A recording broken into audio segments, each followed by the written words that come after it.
Ani Boujou. Welcome everyone who's just popping into the virtual room and who's already in the space physically with us on Six Nations. My name is Stacey DeBerner, and I'm the new research coordinator for the IMN of Ontario. This is part of our new webinar series, and it features graphic facilitator Pamela Hubbard.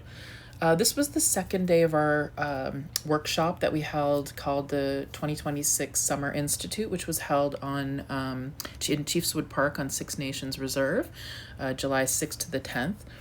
This was the second day of our workshop with her, where we learned how to graphically record research as a community. So you'll kind of see as it gets started how it goes. Thank you so much. Anybody else have anything they really want to know about?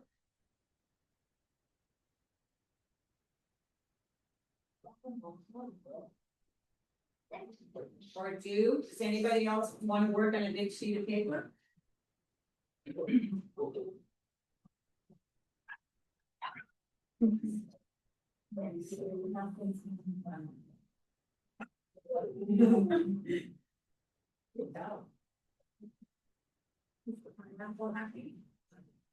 So we'll do templates next.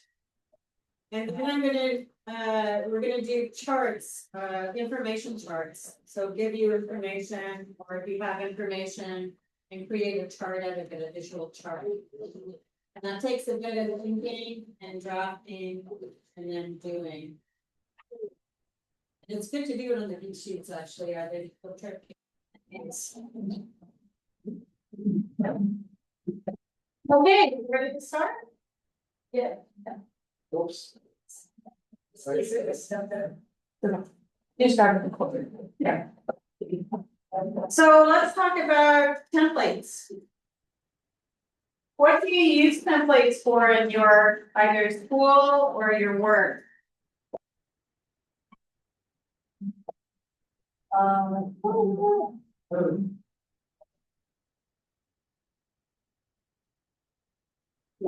Organize your ideas.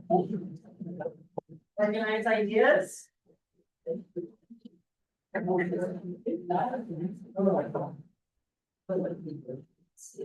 Second.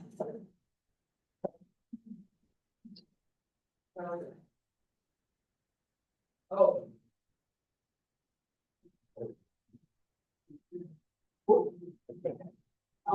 This university. Okay. What else do you use it for? Provide like a direction of your work.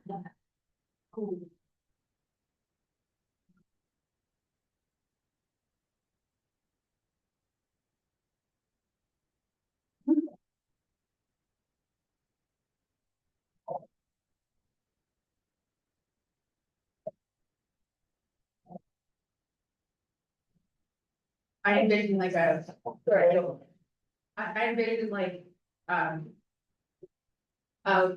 for me, it's like research proposals, or how do I organize?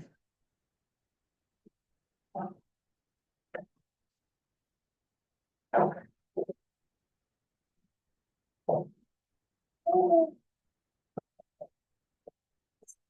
would use it to study, broad topics, a little bit more in depth.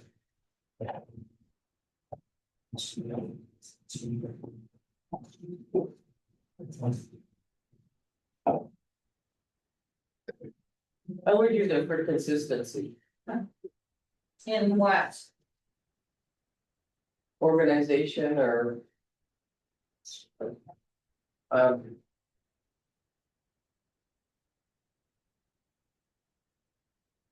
Like like a flow or something like that, yeah. Like reproducibility maybe, or something like that.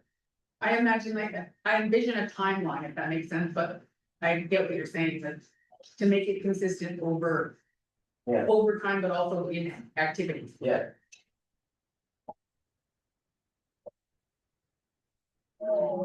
Anything else you use it for? like a pattern. For what? I was thinking about like pattern, like a template for. I guess it's reproducing pattern. Yeah. Everybody's.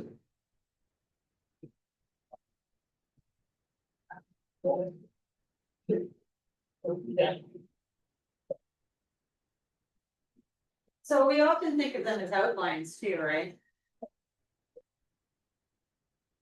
It's a template that we use, maybe for research proposals, there's a template that you always use. Start off with any context, overview, introductions, all that kind of stuff. So to do these visually, is a little bit different. So when I'm working as a facilitator and working with a group in strategic planning, for example, there's a number of different templates that I produce at that kind of scale, large scale. So that when I'm interacting with the participants, their words come up into what we're working on at any particular time. So when we did the listening, it was a little bit different. We didn't have a template, we were just listening to what we were hearing. But when I'm working with people on specific parts of a strategic plan, I want to have it somewhat organized. There might be overlap and integration with other things, but I want to have it somewhat organized so people can focus on a particular part that we're working on. Does that make sense? Do barriers, facilitators, that would thing. Yeah, so I do, so here's the way I structure mine usually. And so I'll start with, maybe I'll use this kind of template.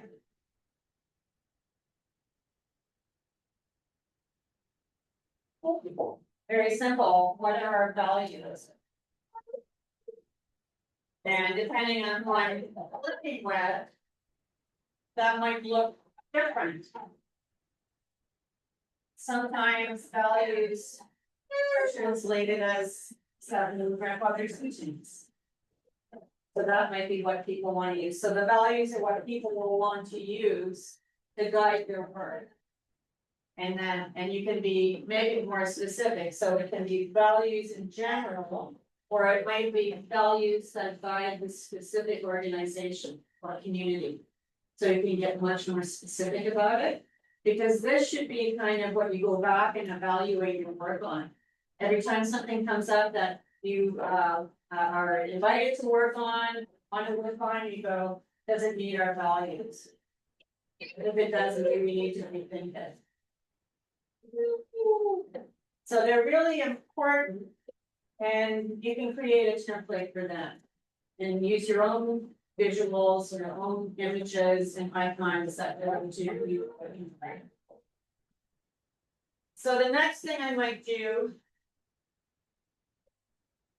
is, if the organization is moving in a completely different direction, then I'll create a template for their mission statement. And so mission statement is what you are, do, who you serve, why you exist, and where you operate.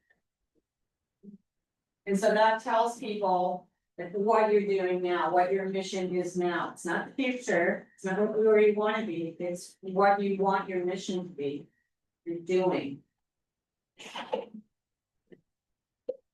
So these are very simple. I haven't done very much on these.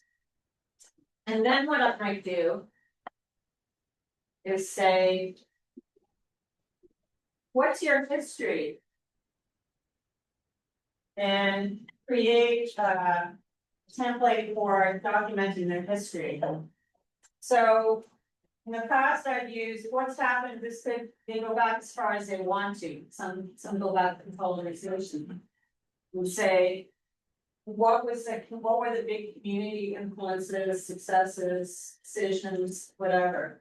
And you can go right across and do all community things. Then you can do, if you have a regional body that was established, maybe it's who, maybe it's somebody else that has influenced your work or your community that put that in. And you could put provincial and regional government as well, because they often have big decisions that they make that affect other regional organizations or communities. So you can do that kind of history thing, much depending on what you need.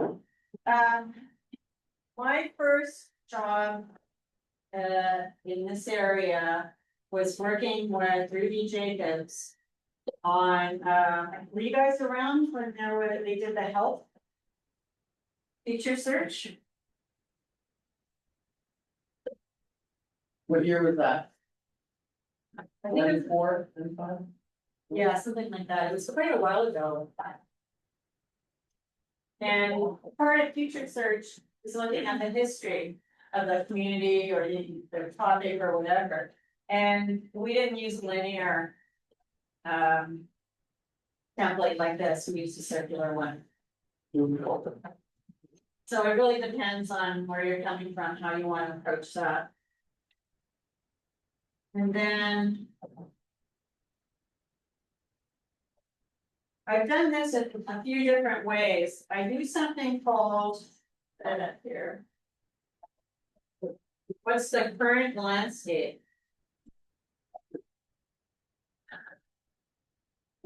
And the current landscape is meant to cover where we are now, where you are now. So this one I've done with a tree, but I've also done it with water, with mountains, sky. So I look at, I don't do the typical SWOT thing. I do, what are your strengths and successes? What are the trends that you're seeing that are affecting your work now? What are the opportunities that are available to you? And those could be funding opportunities, they could be partnership opportunities or community work. It could be a number of different, but the opportunities are things that are tangible and they're available to you now. And then the possibilities is if you've got all these strengths and successes, these opportunities, to see where the trends are heading, what are the possibilities? So I've developed a couple of different templates for that kind of conversation. Then I don't touch vision until after we've gotten to this point. And then it's usually the second day we'll start talking about what's your vision.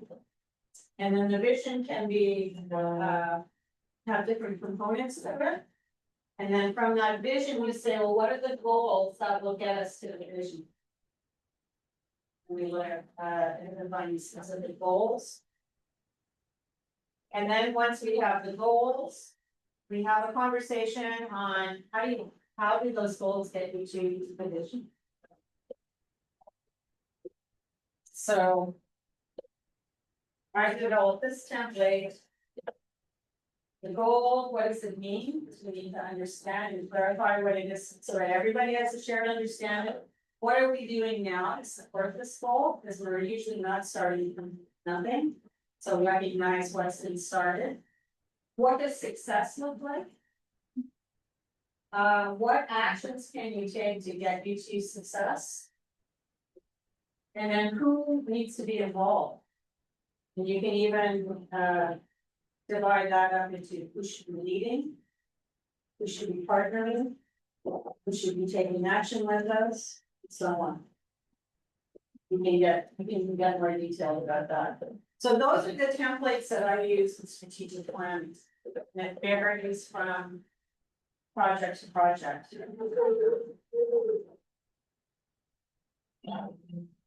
So what I was thinking we could do is over the next half hour or so, you can either use this as the basis for developing your own templates for this kind of strategic planning approach.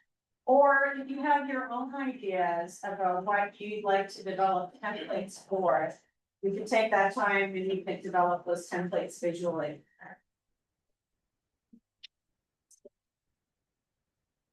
What are you thinking?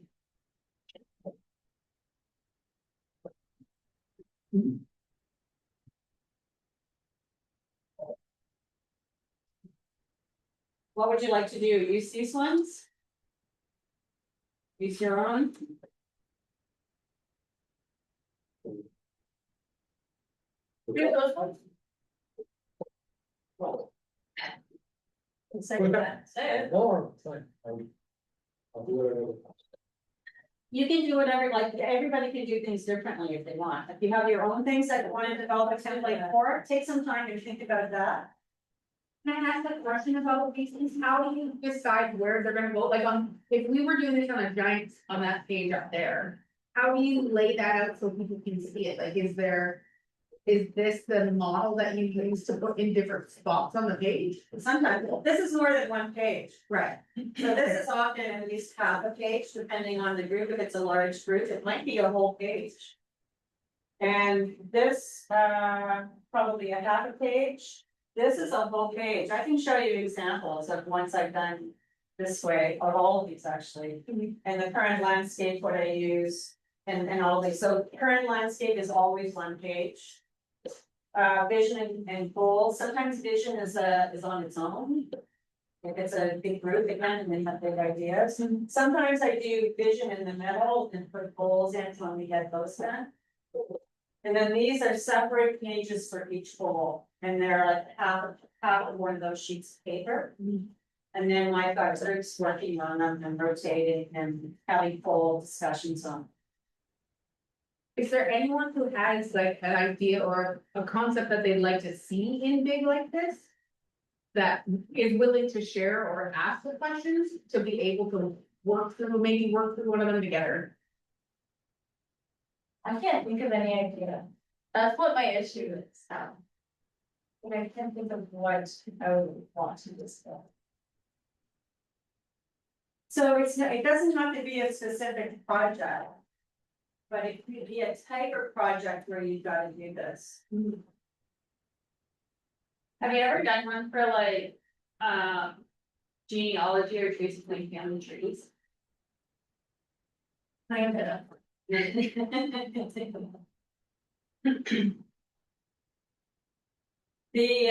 I'll tell you though, it's not a template, but I showed you this morning. I developed this kind of process, which we can do later, like a chart. For my life.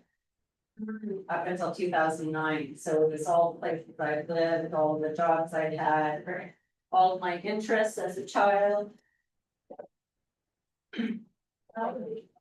This is really, really useful exercise. I just did it for a woman who's 28, and she's trying to decide what the next stage of her life is going to be.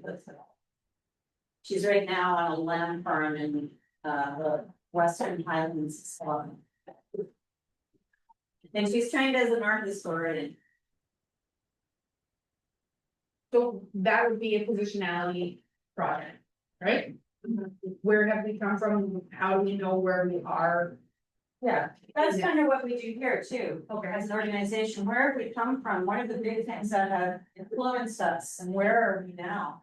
And then this is, what are we dealing with now?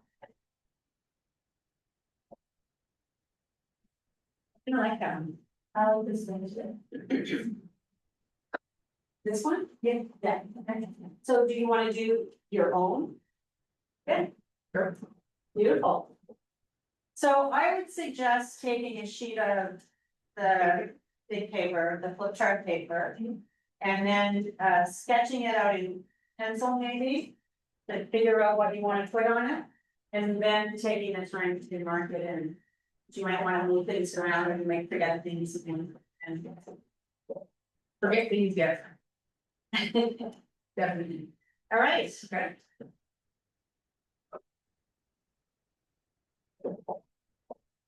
We have big space, I guess, we're gonna be on a big paper. Yeah. Yeah, so if you make, there's a big table there, there's table here, there. Don't bump that table, Don't forget this table. because it's not that steady. Right. We could probably clear up space on the new table as well.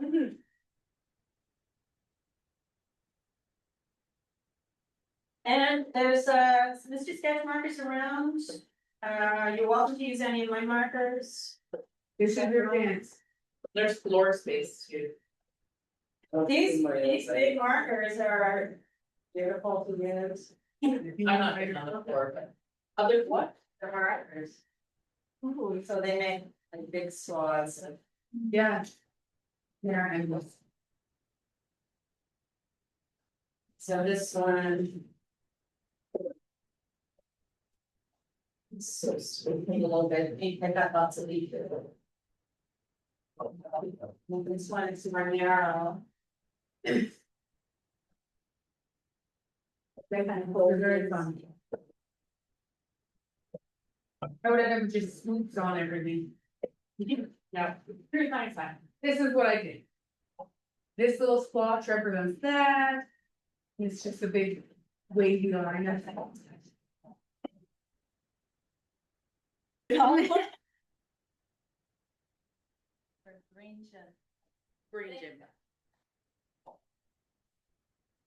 Cause that's what I think that would be interesting is like you talked about community-based research stuff, like I've been trying to think about how this could be applied and the project that like Hillary was doing, that I helped out like just a tiny bit. Was I was creating things on like Canva for them to post on social media to be accessible to community. And I really had to think about like how do I see this and then how are doctors gonna perceive it and then how is like the community, like how are they gonna read it and be like, okay, I'm open to further discussion about what this care could look like or not. But I think this would be really interesting too, because there is an aspect of like doing things on computers or doing things on whatever stuff that people are like, it could be ingenuine a little bit because now you can just generate something. Whereas like this is like you're actually drawing it out and you know that that person is like thinking through each step. So that's why I think that could be interesting too. And it brings out a deeper discussion when there's a drawing. So, I mean, drawing is one way, but I think the knowing how to calm their emotions and their nervous system so that they can get to that point of drawing is really important. And that's why I do the energy work as well. Because that's it just gives them a much better chance of doing that work. So we were in the same community and we were doing elementary students as well. And same thing, I did brain gym with them and then they sat down with their elders. And each table had one or two elders and they together drew their ideas, talked about their ideas. So it's a combination of things that I think when you're doing community planning, community engagement, that really helps. But going in, like when we did the approaches to community well-being, I just went in with one person from SILCNA and we just had like really basic questions and I drew the responses. It was the first time a lot of those communities had seen that. And they were really open with us. And that's where we found out public health was not going to be a title that the people Yeah. It's the same conversation Belly and I have had about, we have workshops and education on cultural safety. But being safe in our culture, not someone else being. Like, cultural awareness is one thing, but us being able to be safe in the culture that we have is a huge thing. And when you're trying to figure out how to give that knowledge to someone else to make level playing field, if you want to call it, in a conversation. We need to be able to ask good questions, hard questions, and then make it make sense to everyone, right? And I think that's been a lot of the project that you worked on last year is, are there cultural safety or cultural awareness models, modules, and information? Are they doing that? And are people getting something from it? Right, that's the other question I think that I look at is, I'm looking at all of these options and opportunities, and we started the day with the templates. And I'm always looking for a way to organize. Like, I think somehow if I could just organize everything perfectly, it would make it easier. But I realized that even looking at our, like, by the end of the day goals,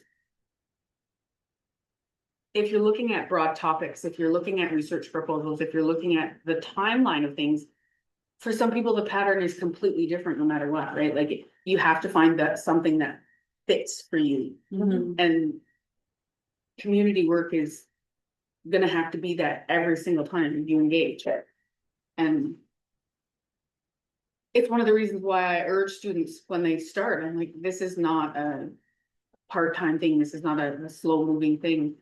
We were talking earlier, and like Kendall had an independent research project, then it was a class.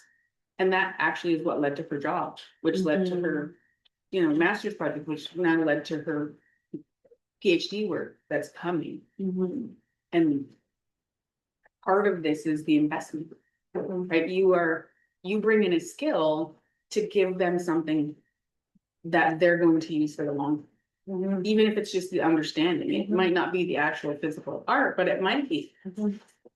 And I mean, I love that we've seen all of these pieces today of what our understanding visually of something is. And I think it's really important for Indigenous researchers, Indigenous consultants, whoever, to be doing this work, because I don't have the same cultural understanding of either specific communities or nations. And there's the conversation that we've been having for a year now. It's been a year. Dr. Monteith actually taught a class in Indigenous resurgence. Yeah, I took it, yeah. Yeah, and I remember that conversation, and that class was so empowering to students who were not Indigenous to be part of the work. Because being aware, understanding, and also wildly supportive of that resurgence, of the recognizing resilience when it happens, recognizing resilience in life, but knowing that there's a resurgence of culture and community and activity in the world.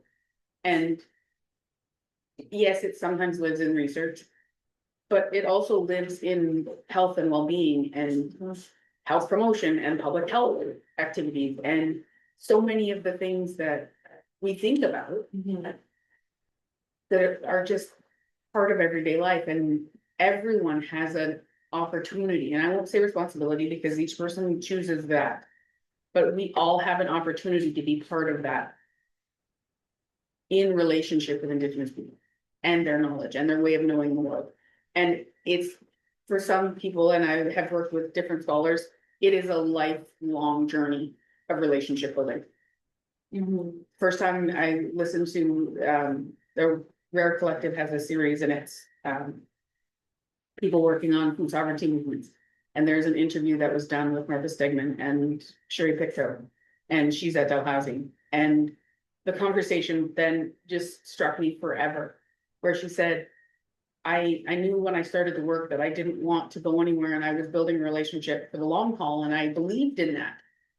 But I didn't realize that would mean that I would get to see our kids grow together, that I would get to see us be friends 25 years later. I was prepared to do the work, to be part of that community because it mattered to me, but I didn't know that it would become my family. And they've been friends now for decades. And now Sherry has a PhD as well, and a Kennedy Research Chair, and all of these things. But it started with community projects, and Martha's not from that community. She's not Indigenous, but she knows that relationships, that connection. If you've ever taken class with Kitty, you know that connection is the thing that is impactful, because you can't unknow something.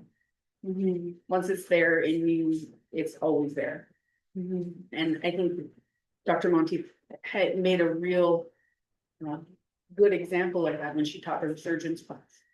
Yeah, of showing people where there was opportunity, and that it was everyone's opportunity to take part in those activities. And we're just trying to figure out how to make it look, and to me, it's how to make it look pretty and understandable and accessible, right? Like, it's when we talked about this week, it was knowledge mobilization. But for me, really, it's the mobilization within ourselves. How do we create this, whether it's to make sense to us, to make sense to community? What I envisioned when I started this was what I keep envisioning is, how does a master's student sit down with a person in an interview, listen to them, and they might record it, but they might do this instead of taking, those studious notes that person is not going to get anything. Yeah. Instead, they're going to see themselves reflected in the world, in a picture with some very fun markers, right? Like, there's a skill set to be had, but there's I was at an event with for a community house and my mom and Tom Wilson, and he was drawing eyeballs, and it's actually one of the things that he's kind of known for at this point. And they were doing orange shirts on Orange Shirt Day last year. And I laughed, and someone was like, why eyeballs? And I'm like, everybody wants to be seen. At some level in the world, everybody wants to be seen. And he was like, yeah, that's why. I'm like, not just because you love writing, like drawing eyeballs, Tom, right? Like, it's not that. But we do. There's nothing more empowering than being recognized in the world, not for something, but just to be recognized, to be seen. And I've really enjoyed this week envisioning, like, what would it be like for someone to translate what I've seen in healthcare many times? An overload of information with no context, other than that's the thing now wrong with my body. And then, okay, thanks, great, I have to go. And that happens a lot. In research, that's the risk. That's the thing that you don't want to see, is the walk in, ask questions, get information, walk out the door, submit a report that looks like. I always say Mandarin because it's the one thing that I look at, it's beautiful, but I don't know, I have no idea. Like, I got nothing. But we don't want, that's what we're working to avoid, right? I just realized we like. Did anybody? I do a fat bird. From my meeting poster. I do some other things as well, but does anyone have things that we can talk about or look at or share if you're willing? Well, right now, this is kind of a, it's slight bison and like hummingbird. For some reason, the bison, the fruit and the hummingbird wants to be trusted, and they're walking there together. I don't know what it symbolizes, it just came to me. But, my story tonight. I'm not very far along because I got a little lost at, like, I feel like it's hard to draw out parts of your life that really change you because you can't put it on paper, like the feelings that you have. But I just started where I was born, and then I have footprints to like represent where, and I like one, but the road is probably gonna go from every section because my road always travels home to my grandma's house, and there's sort of back where we come together filled with love. But the second part of my whole family journey is like this tree that really symbolized.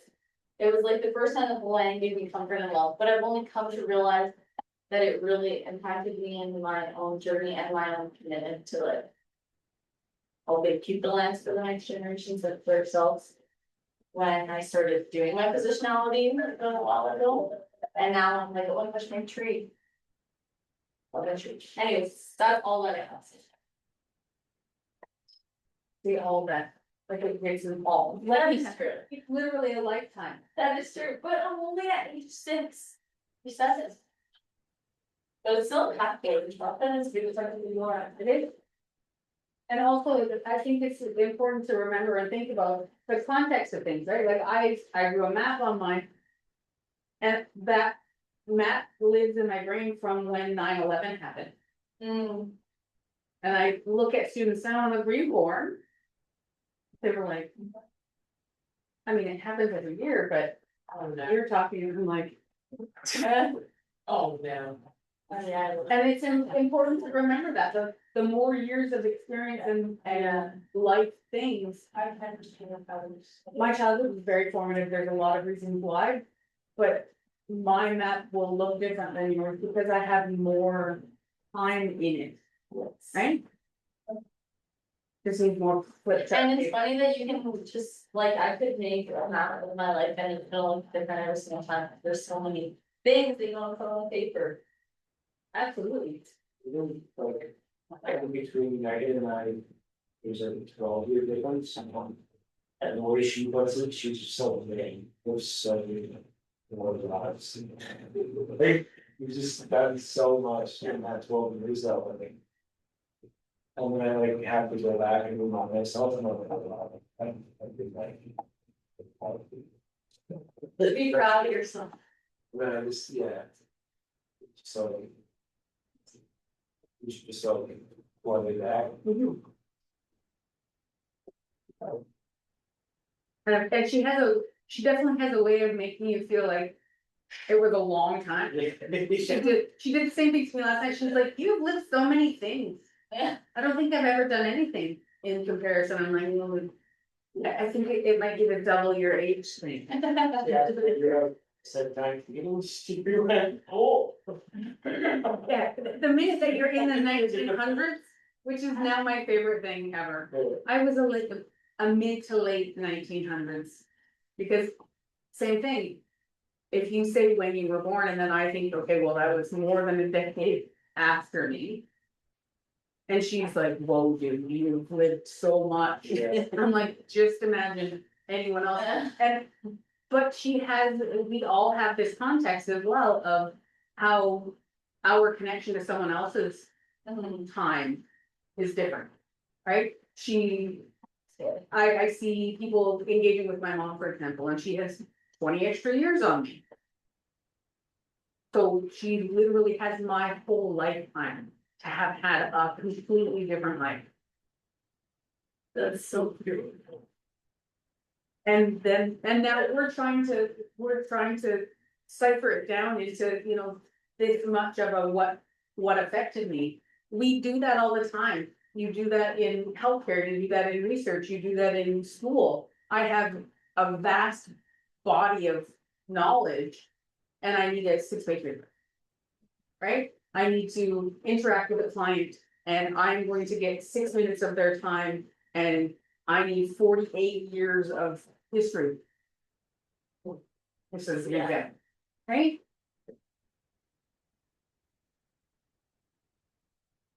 I have one.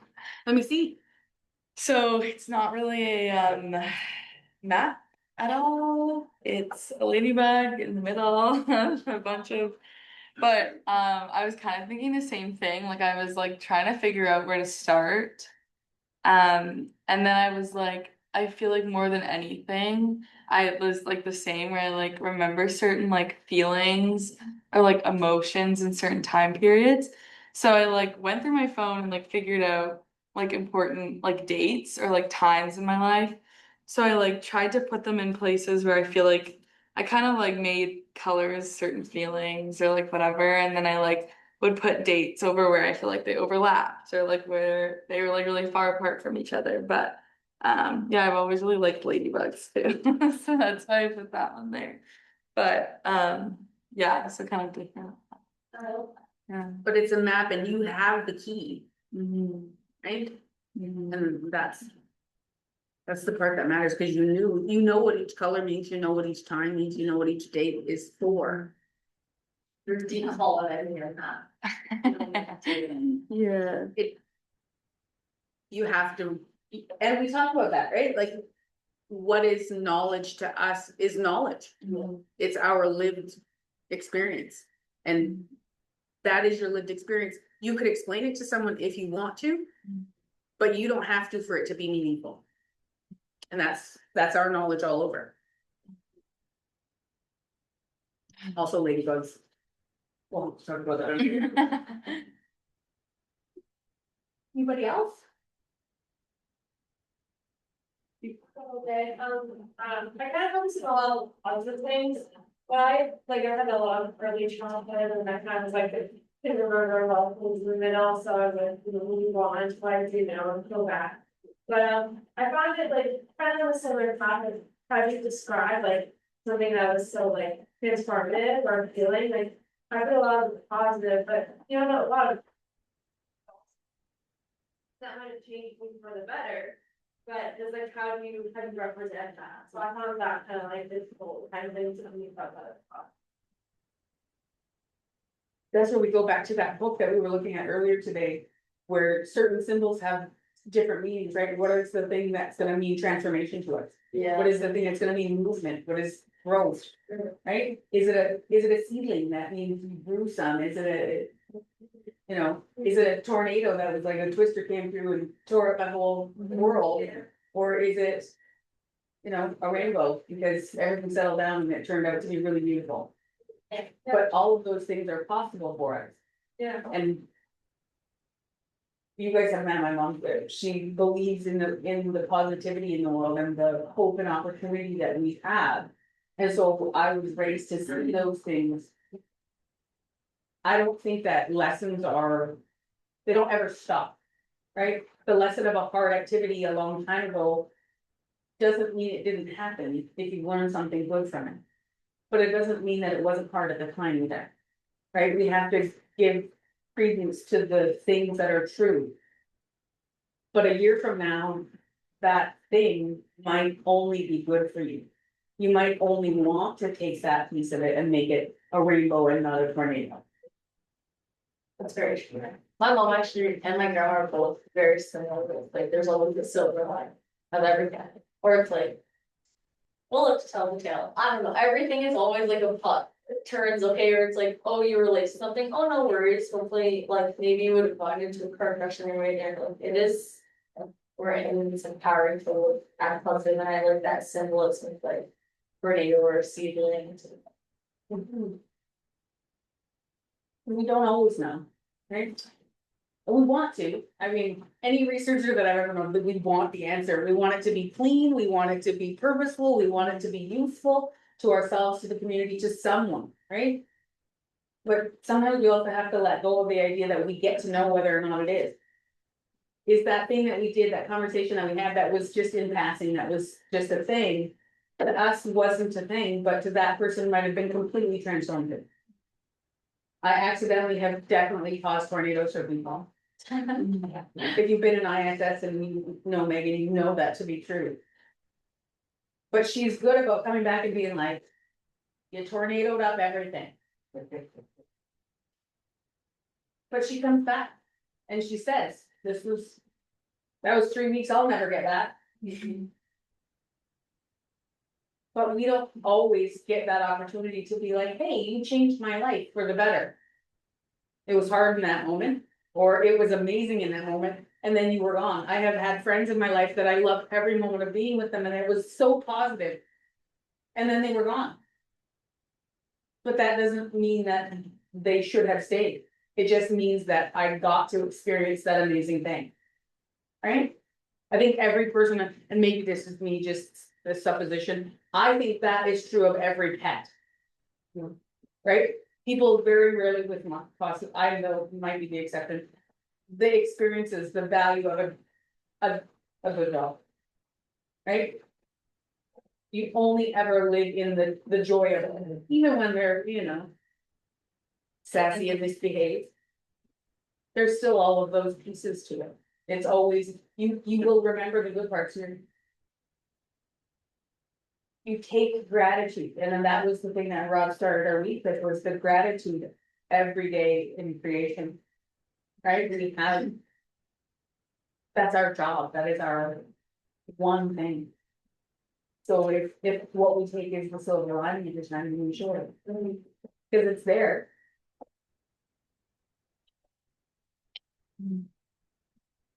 Period. And the thing about an exercise is like this, is that you have a choice, because it's yours, how you portray your life. It's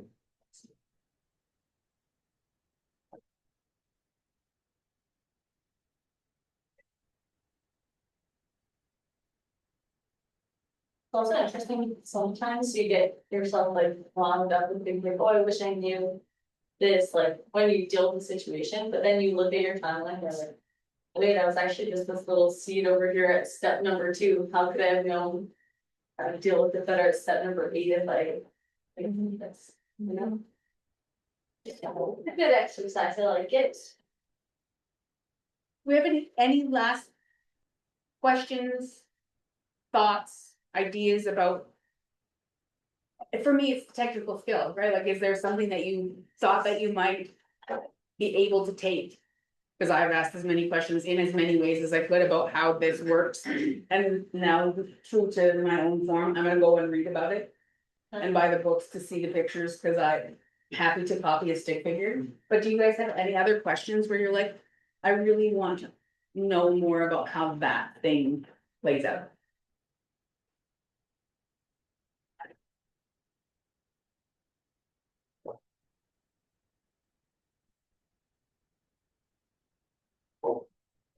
Sorry, for me, I think that it was just the different context, because I know that we talked a lot about like if you were in like a meeting or if you were like watching a video or something like that. But then I think the way that you had also mentioned that was really helpful was just the like day-to-day use of it. Because I think that would be the easiest to practice and to use, because I feel like that would be helpful if I had like a year of like going through and like whatever. But yeah, is there like small scale things that you do that's just like just you compared to like if you were to do in like a meeting? So one of the things I did a lot when I was starting was I would draw my grocery list. I feel fine. It's safe. Nobody's gonna see it. It's fine. The other thing that I did, it was when food shows were just coming on. And I would draw recipes from watching TV. So there's stuff like that you can do. Like what I see is a whole bunch of really smart people trying to figure out how to draw in a short period of time. And that is our mode, like how can we accomplish this? I'm going, how come they don't want to do like these detailed charts and stuff? So thank you for showing me that. It is intimidating to start with, and because it's a practice, you have to keep practicing. So if you really want to do it and really want, I think this is so important in research. I have a list of all of the qualitative methods of research, and there's about 9 of them that I gathered. And this can be used in almost all of them. From storytelling, to interviews, focus groups.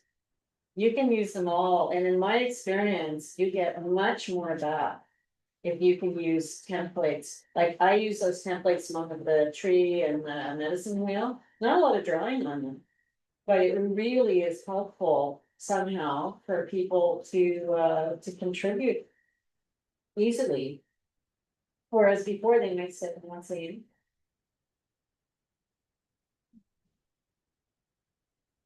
So if you're interested in it, I mean, I think it's got the potential to have huge impact. And honestly, of all of the organizations that I've worked with, the First Nation communities and organizations recognize the value of it more than anybody else.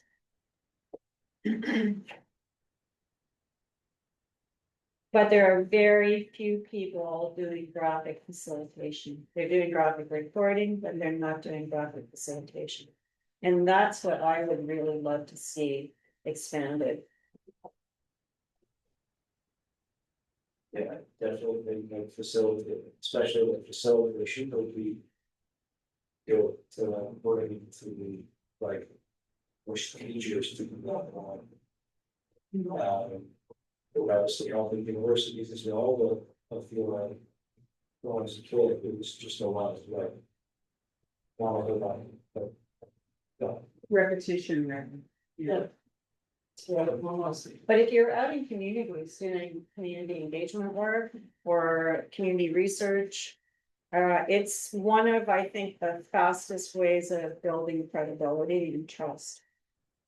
Because they can see what you've documented them. What's funny is like, at least in nursing school, I'm not sure if they make these videos for other subjects, maybe like more sciencey based. I know that they see the value in it because they tell us to watch YouTube videos where it's like a voiceover and it's a digital, see like someone's name come up. Yeah. And they do that, but it's. So they obviously see the value in it, it's just. They don't. Yeah, I mean, those videos were quite popular for a while, and they were done live. Which are excruciatingly difficult to do because you can't be in front of your hand when you're on the whiteboard. You have to go out to the side and try and draw that way, so now they do it with animation. Yeah, there is a program. Can't remember what it's called. But, you make. You make the image and then the hand will trace it on. Yeah, yeah. So I've done it where I've drawn out the images, all the images that go with the script.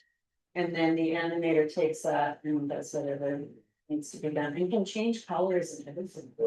But there's very few people doing that anymore, and I don't really understand how many, because it was so useful. Do you remember the Dr. Mike from U of T?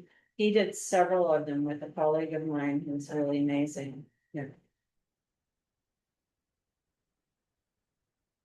I think the biggest lesson of this part for me definitely is I'm not a drawer. Editor, at all.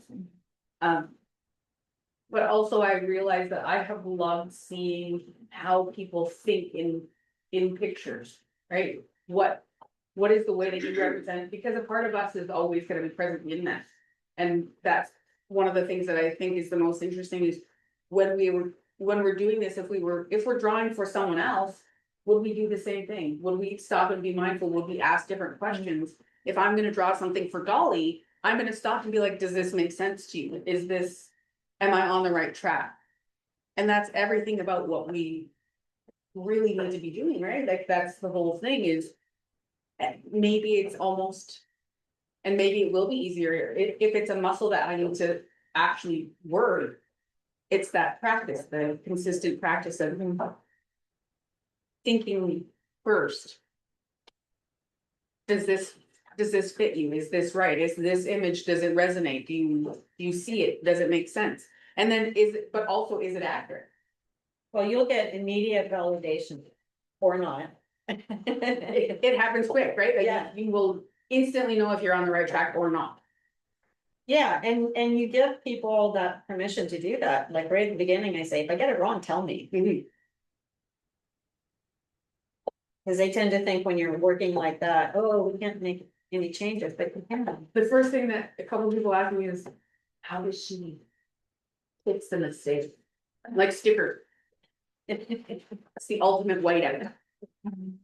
Those pens, but in big form, because that's the big question, and I think that's one of the most important things to remember is we got the chance to push at something that we've not done before in a way that is different than I'm very, very not used to.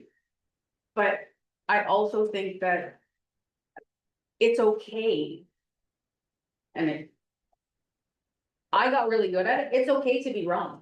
It's okay to have missed the mark on a question, on an approach. We spent a year talking about that in my lab last year. Sometimes when you start a project and you think you have the answer, you don't even know what the question is. And you will find out really quickly from community members, from elders, from Indigenous folks, if you are on the wrong track, you are on the wrong track, and they will not shy away from telling you. Don't be afraid to apologize. Don't be afraid to be wrong. Be grateful for the chance. And be hopeful for the opportunity to do your best to make it right. Because we spent literally an entire school year having that conversation with students. Because there are lessons to be learned always, but there is nothing wrong with learning.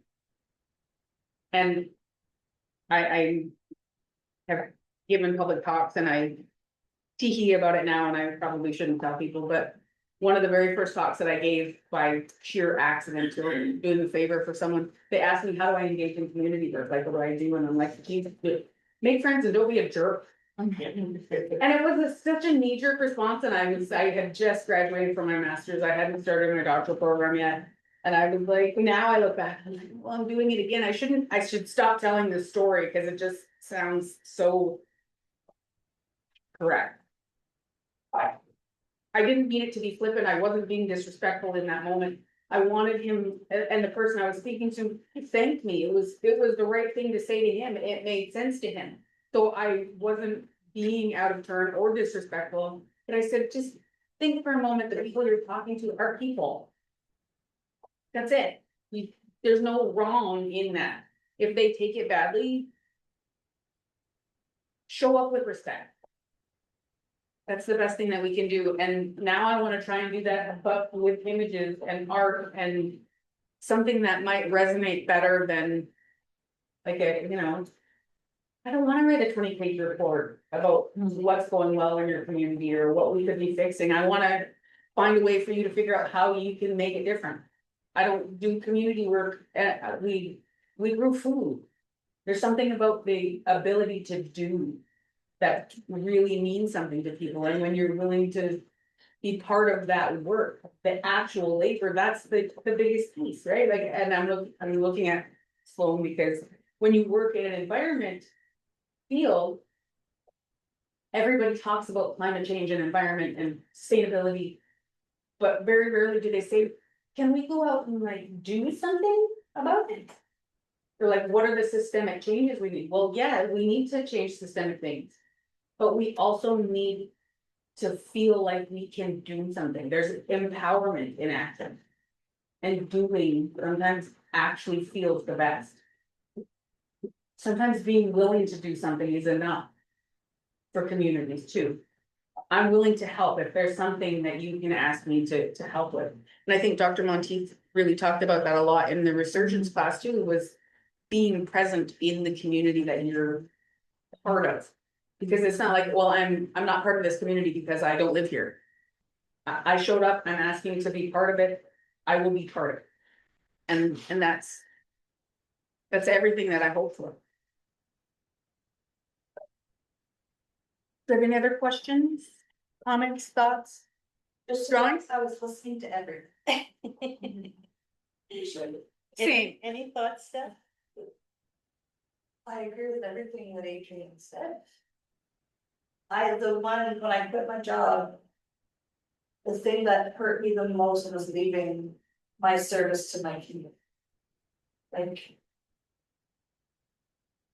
that, it still bothers, but I know the Creator wants something else for me to do for the community and for other Indigenous people, but I hate not feeling, because I was raised off the reserve too, so I hate not feeling connected anymore.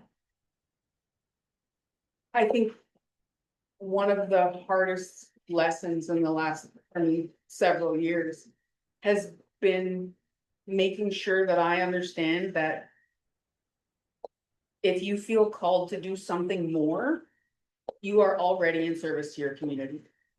That's a bit. Don't think that because you don't. I used to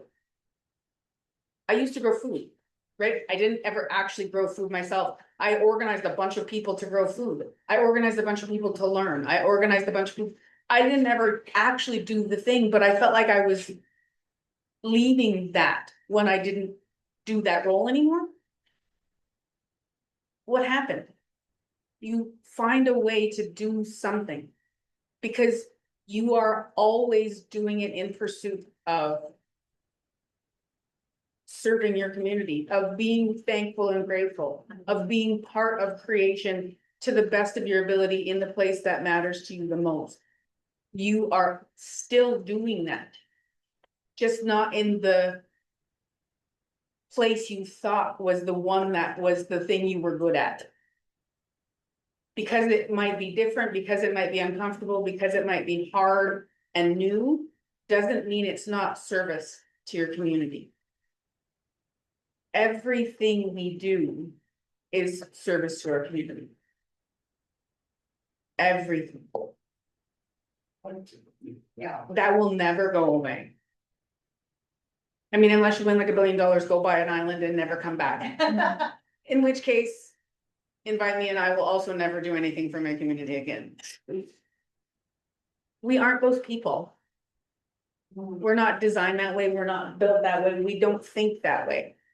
So if you felt called to do something different in your life, just know that what you did was enough in that moment. And what you're doing now is still part of that. Okay? Thank you very much. Do you want to hear from everybody or? Do people want to have a discussion? We can also turn the recording off if you like. Because right now it is still.